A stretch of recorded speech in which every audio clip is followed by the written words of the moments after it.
প্রিয় সাংবাদিক ভাই বোনেরা এবং প্রিয় দেশবাসী, আজকে জাতীয় সেনা শহীদ দিবসে আমরা গভীর শ্রদ্ধার সাথে স্মরণ করছি 2009 সালে পিলখানা হত্যাকাণ্ডে কথিত বিডিআর বিদ্রোহে আমাদের যে দেশপ্রেমিক সেনা অফিসার যারা শহীদ হয়েছেন, হত্যাকাণ্ডের শিকার হয়েছেন, আমরা তাদেরকে শ্রদ্ধার সাথে স্মরণ করছি। আজকে বাংলাদেশের ইতিহাসে একটি মর্মান্তিক দিন।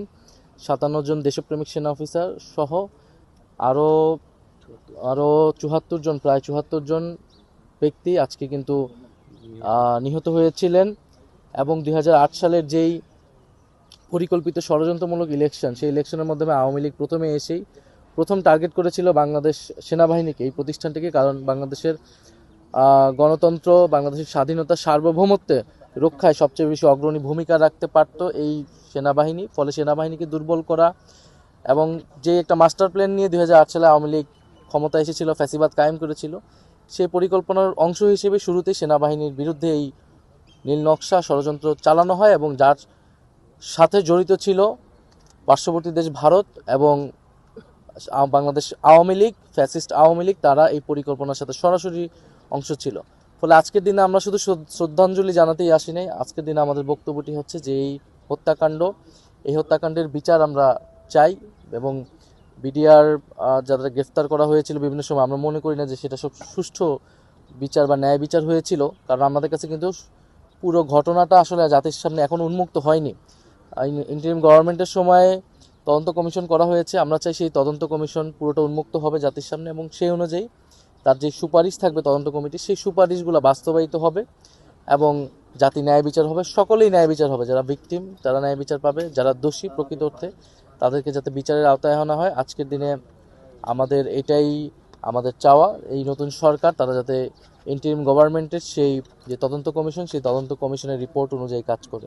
আমরা কিন্তু আজকে সকালেই দেখেছি যে প্রধানমন্ত্রী এবং তার সাথে কিন্তু আমরা দেখেছি রাষ্ট্রপতি, সেটাকে আসলে আপনারও দৃষ্টিতে এসেছে, তো সেটা নিয়ে যদি কিছু বলেন। আমরা মনে করি এই প্রথম যে অধিবেশন হবে, সংসদ অধিবেশন, সেই অধিবেশনে আর সবচেয়ে প্রথম কাজটি হবে যে এই যে ফ্যাসিস্ট সময়ের যে রাষ্ট্রপতি, ফ্যাসিস্টের দোসর রাষ্ট্রপতি, তার অভিশংসনের জন্য পদক্ষেপ নেওয়া এবং নতুন সংসদ, জাতীয় সংসদ, সরকারি দল, বিরোধী দল সবাই মিলে এই কাজটি করবে। কারণ ফ্যাসিবাদের বিরুদ্ধে আমাদের কিন্তু জাতীয় ঐক্য রয়েছে। আমরা মনে করি সেই জাতীয় ঐক্যের জায়গা থেকে এটা এখানে কোনো বিভেদ থাকবে না। এটা সরকারি দল, বিরোধী দল একত্রে এই উদ্যোগ নেবে এবং এই যেই রাষ্ট্রপতি শাহাবুদ্দিন চুপ্পু, সেই সময় রাজনৈতিক দলগুলো ঐক্যমতে আসতে পারেনি দেখে রাষ্ট্রপতি পরিবর্তন হয়নি। নাহলে কিন্তু অন্তর্বর্তী সময়েই রাষ্ট্রপতি পরিবর্তনের দাবি জনগণের পক্ষ থেকে ছিল। সেই সময় রাষ্ট্রের স্থিতিশীলতা, সাংবিধানিক শূন্যতা, অনেক কিছুর কথা বলে রাষ্ট্রপতিকে রেখে দেওয়া হয়েছে। এখন নতুন সরকার এসেছে, নতুন সংসদ তৈরি হয়েছে, তা আমরা মনে করি যে এই রাষ্ট্রপতি এখন চলে যাওয়াটা কেবলই সময়ের ব্যাপার। আমরা সবাই সেই সময়ের অপেক্ষা আছি। কারণ যে গণহত্যা হয়েছিল, জুলাই গণহত্যা সহ সেই সময় যে নির্মম হত্যাযজ্ঞ হয়েছিল, সেই হত্যাযজ্ঞের সময় কিন্তু রাষ্ট্রপতি রাষ্ট্রের অভিভাবকের দায়িত্ব পালন করেনি। তিনি নীরব নিষ্ক্রিয় ভূমিকা পালন করেছিলেন। বৈষম্যবিরোধী ছাত্র আন্দোলনের পক্ষ থেকে কিন্তু কোটা সংস্কার দাবি নিয়ে আমরা রাষ্ট্রপতি ভবন পর্যন্ত গিয়েছিলাম, বঙ্গভবন পর্যন্ত গিয়েছিলাম। তার নীরব ভূমিকা, নিষ্ক্রিয়তার কারণে এই গণহত্যা সংঘটিত হয়েছে। ফলে এই গণহত্যার দায়ে তিনিও অভিযুক্ত এবং তার বিরুদ্ধে কিন্তু আর্থিক অনৈতিকতার অভিযোগ রয়েছে এর আগের থেকেই। ফলে রাষ্ট্রপতি বলতে আমরা যেটা বুঝি, রাষ্ট্রের অভিভাবক, যেই সম্মান, শ্রদ্ধা, ভাব গাম্ভীর্য সম্পূর্ণ ব্যক্তিত্ব প্রয়োজন, তার কোনোটাই আসলে তার নেই, বরং নানা অপরাধে তিনি অভিযুক্ত। ফলে এখন সময় এসেছে তার অভিশংসন করে তাকে সরানো, দ্বিতীয়ত তার বিরুদ্ধে মামলা করে তাকে দ্রুত সময়ের মধ্যে গ্রেফতার করা।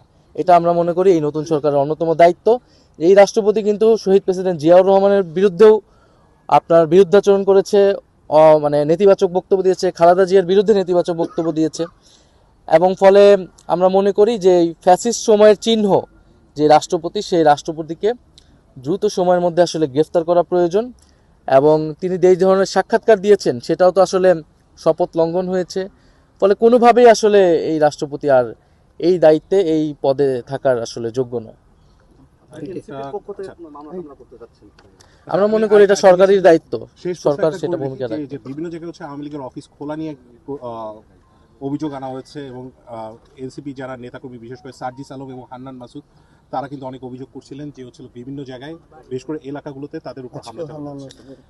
এটা অভিযোগ না, এটা সত্য। এটা এটা এই সত্যতা সরকারও স্বীকার করেছে এবং সরকার বলেছে তারা আইন অনুযায়ী ব্যবস্থা নেবে, কারণ আওয়ামী লীগ আসলে আইনগতভাবে এখন নিষিদ্ধ, তার কার্যক্রম নিষিদ্ধ। এখন এই নতুন সরকারের সাথে আওয়ামী লীগের কোনো গোপন চুক্তি হয়েছে কিনা এটা আমরা জানি না, কিন্তু কার্যক্রমে এটাই মনে হচ্ছে যে ইলেকশনে ভোটের চুক্তি হোক আর যে কোনোভাবে হোক, কারণ প্রশাসনের সহযোগিতা ছাড়া এই কার্যক্রম সম্ভব নয়। আমরা আইনের শাসন চাই, খুব স্পষ্ট কথা। যদি আইনের শাসন ব্যত্যয় সরকারের পক্ষ থেকে ঘটে, আইনে থাকা আইনগতভাবে নিষিদ্ধ সাথে সরকার যদি সেটার প্রশাসন যদি সেটা অফিস খোলার বা কার্যক্রম করার সুযোগ সুবিধা করে দেয়, তাহলে জনগণের পক্ষ থেকে আমাদের প্রতিরোধের ডাক দিতে হবে। এটা আমরা বলেছি, আমরা অপেক্ষা করছি সরকার কি আইনের শাসনের পক্ষে যাবে নাকি সরকার আরো একটি গৃহযুদ্ধের পরিস্থিতি তৈরি করতে চায়। আর আপনাদের প্রতি অনেক এটার বাইরে আজকে অনেক দেরি হয়ে গেছে, এই জন্য